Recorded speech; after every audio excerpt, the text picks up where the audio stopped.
Hi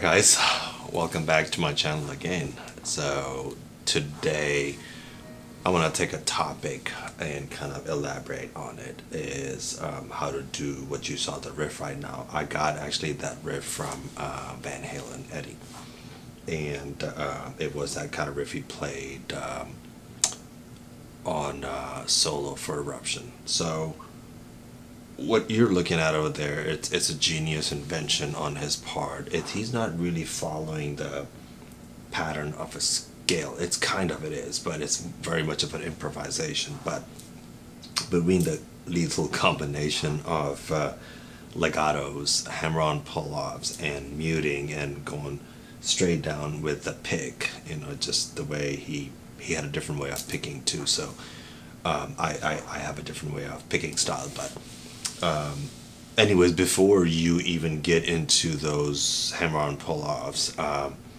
you have got to warm up your hand. So let's go back on my first topic of warm-up, and I'm gonna do this real quick. All the ones I've shown you, it's gonna take me a minute to do that. I also follow all of them because I unfortunately had tennis elbow because of that. I did not warm up properly, and I did a lot of mistakes. So here it goes right here. This is how I warm up. So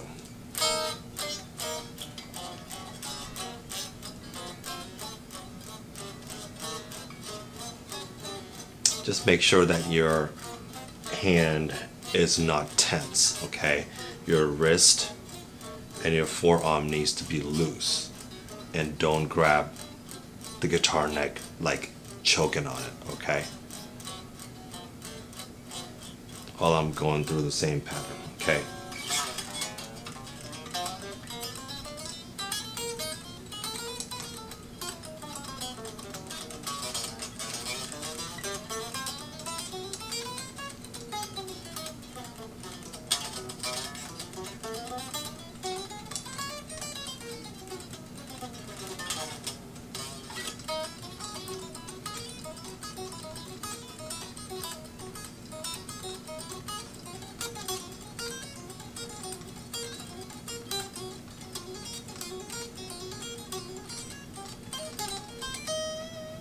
We got the idea. This is what I usually do. I still feel a little bit tight right now, but we're just gonna go ahead and follow it. So hammer-ons and pull-off. This is a very first you got to make sure that your hand is capable of doing that, okay? There are different length guitars. The reason I like Charvel is because their neck is very it just complements my hand, and the previous guitars I had played, I had to really stretch my hands and do certain things which I wasn't aware that those were not good guitars for me. So and Charvel is not paying me to say this, but I am completely sold on the Charvel guitars, and they are very much for my hand. You have to find your own, but for me this is it. So to get your fingers to kind of get used to that idea, you have to make sure that you are right close to the fret, okay? Your finger has to be, okay? So if you're going to be further away, it's not going to help you to create the right tone. Now, this is what we're going for. We're going to go all four fingers, hammer on, pull off. So we're going to go, and we can also use a little bit of your pick. So you're going to go from here.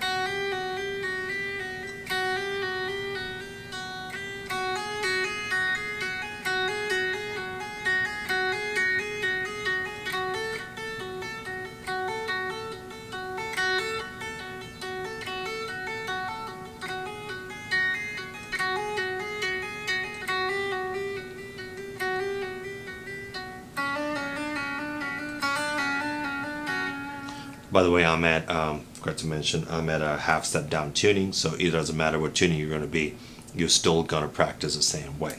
So going up I always pick 3rd fret right there. The one on the top is really hard. You can also do this at the lower 12th fret. They're a lot closer, so you don't have to stretch, but I want to stretch my fingers, so this is why I'm picking 3rd fret. Okay, starting from 3rd fret. Now I'm at my E, A, D, G, E, A, D, G, B, B string. Okay, I'm at 3rd fret, so here we go.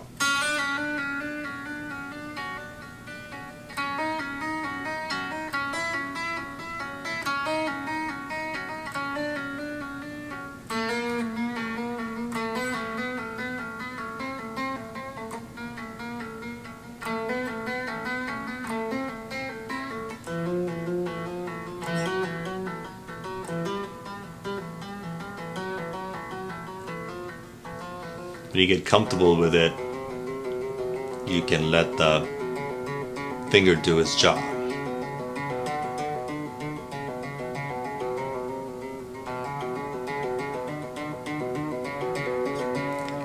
Don't do this exercise with high distortion, because you want to hear these notes. If I go high distortion, it's a lot easier and you're going to start to get sloppy. That's why I keep the volume button a little bit at low, at maybe a 2 or a 3, okay, if you can see it, and then just practice to get these fingers to get stronger. It's like a weight training exercise for your fingers, right? It's a similar concept, but not really, okay? You're trying to get these hands to get strong and warm up, because if you don't, you're gonna end up in a not so good place. Okay, this is one exercise. Again, you have to be patient. Be patient with it. Practice, and then the exercise I've shown you before, which is also a similar combination. This left and right hand combination. So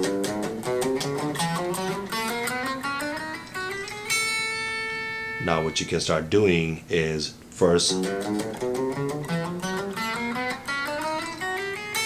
then go.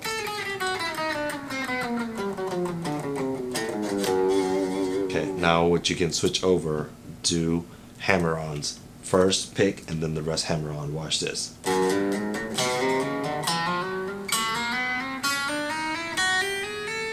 Same thing going back up.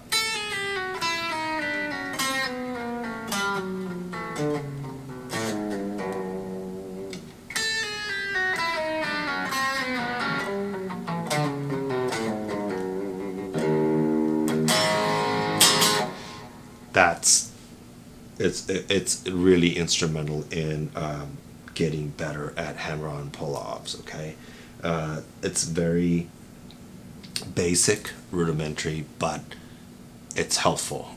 Nothing out there it's gonna be anything you play your guitar.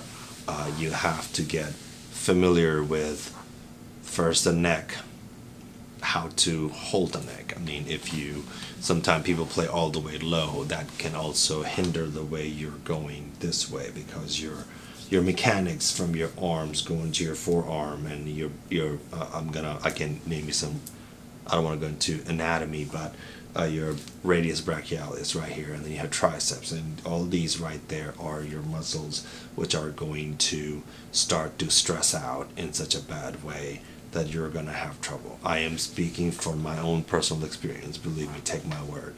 I was upset and kind of depressed for a while because I could not play my guitar because it hurt.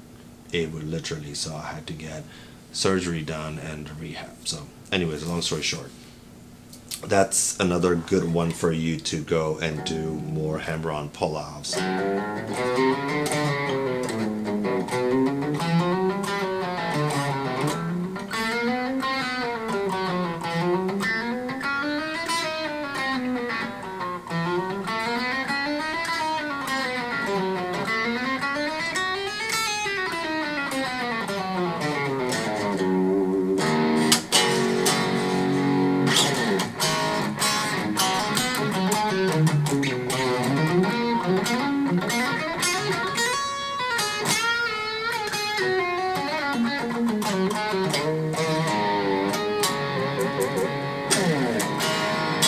Sorry, my guitar's out of tune.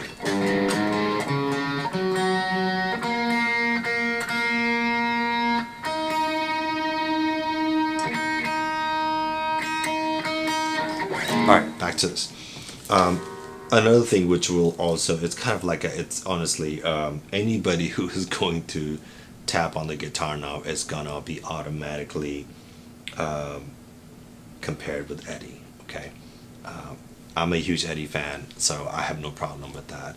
But you can articulate it in your own ways, like you saw in my video, the introduction, where how I'm doing the hammer-on pull-offs and I'm tapping at the same time. So that's another practice you can also do, is pick the, first of all, volume low, 12th fret, okay, all the way, because your strings repeat all the way down here. So these are your 12th fret. I'm gonna stay with the 3rd pentatonic scale, 4th. This is my 4th, 3rd, 4th, yeah, 5th. Sorry, 5th, 6th, 7th, 8th fret. Okay, and I'm at the 12th fret at the bottom right here. So if you can see it in my camera right there. Okay, so we're gonna practice on tap, hammer, pull off. So.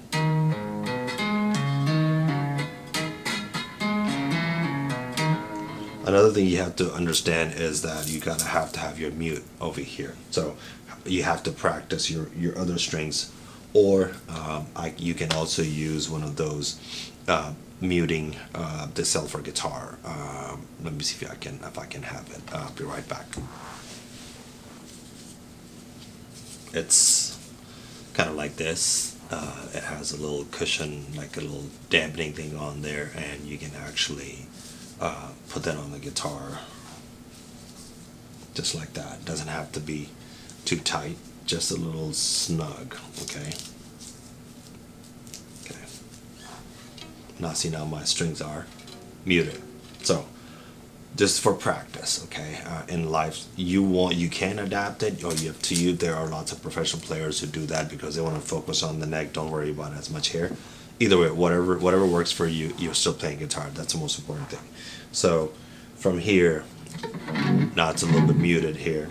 So we're going to focus on tapping and hammer pull off.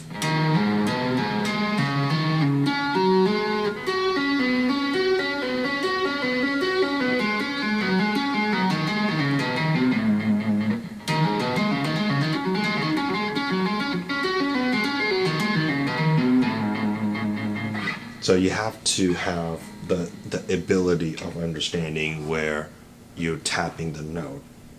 You have to tap the note at the right place, okay? If you don't, it's gonna be muffled, it's not gonna sound good, it's gonna be awful. So make sure that you're in a good solid position to have your note to be heard, okay? So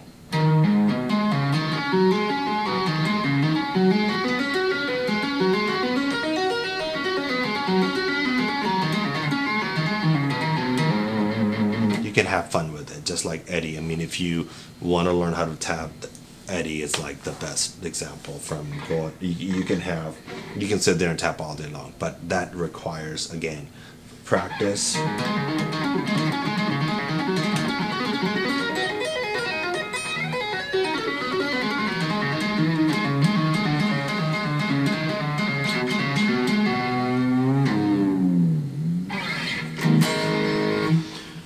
All right, let's talk about a little bit different stuff over here. So whenever you are improvising on a guitar, like, by the way, all the solos you see I play in the beginning of the videos are improvised. Maybe I'll do a video of how I improvise on that. I run through an idea, I record it, and then I sit down and practice on what I'm gonna play, or how it's all about the feel of the song or the melody. Not everything has to be complete staccato. Where look, there are very amazing players out there who are far better than me. I enjoy the guitar. I'm more of a old school rock and roll blues kind of a guy. If you ask technical wise, there are so many far advanced players out there who can just, I mean, they're shredding all the way through. you have to also be comfortable with what you like to play. You cannot be somebody else. You cannot be a different guitar player if it's not in your style. You start to develop a certain thing. So there's a lick I played in this solo, which is kind of bluesy, and it's more like this.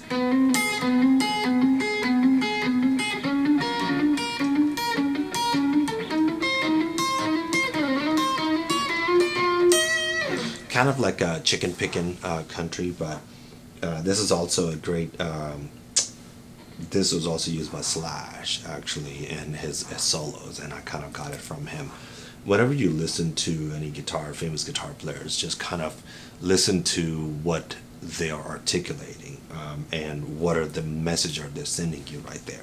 It's not just about fast picking and going shredding on stuff. It's about articulation of the song. Like perfect example is Eric Johnson. Okay, here's his stuff.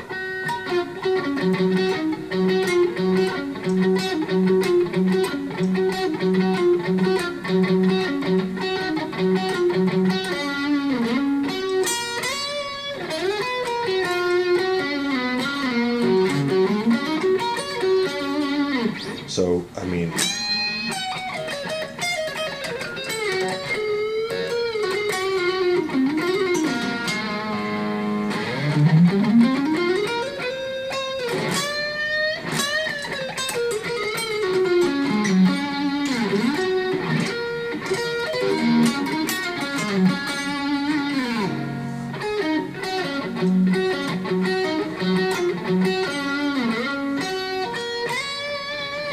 see, when you do certain articulations in the song, you know, bending and vibratos and stuff, those are extremely articulation of a song, what they're conveying the message to you, versus trying to just play riff after riff, you know, and that's why they sound so amazing. So this riff right here, it's actually it's a Chuck Berry slash blues. So you.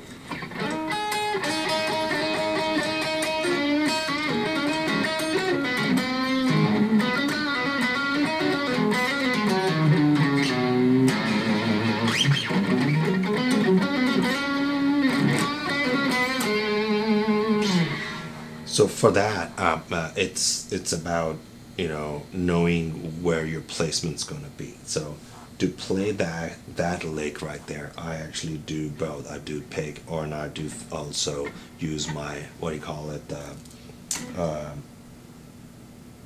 sorry, brain fart, moderate picking.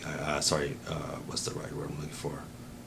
Hybrid picking. Sorry, that's the word. Hybrid picking. So it's cool. It's gonna be more.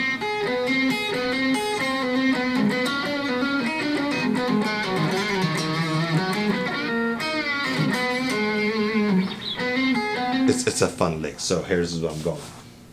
You're going with 4th fret, okay? My other, it's gonna be more like a hammer on.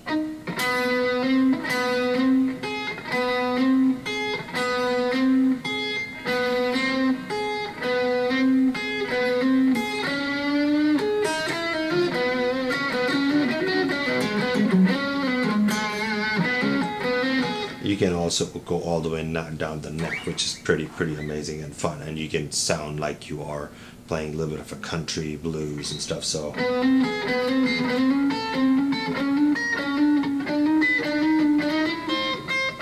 the hard part is holding this down, and see how my finger goes from here. Or you can start practicing with a pick first.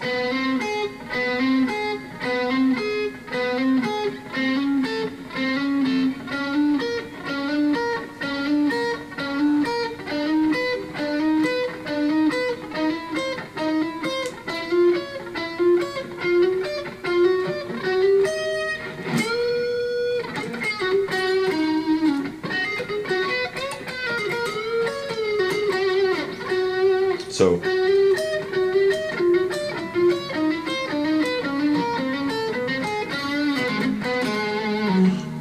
try both, finger pick or hybrid picking, either one. So I hope you enjoyed the lesson. If you have any questions, please feel free to ask. Comments are always welcome, positive comments especially. And well, wherever you are, keep rocking and have a great day. Till next time.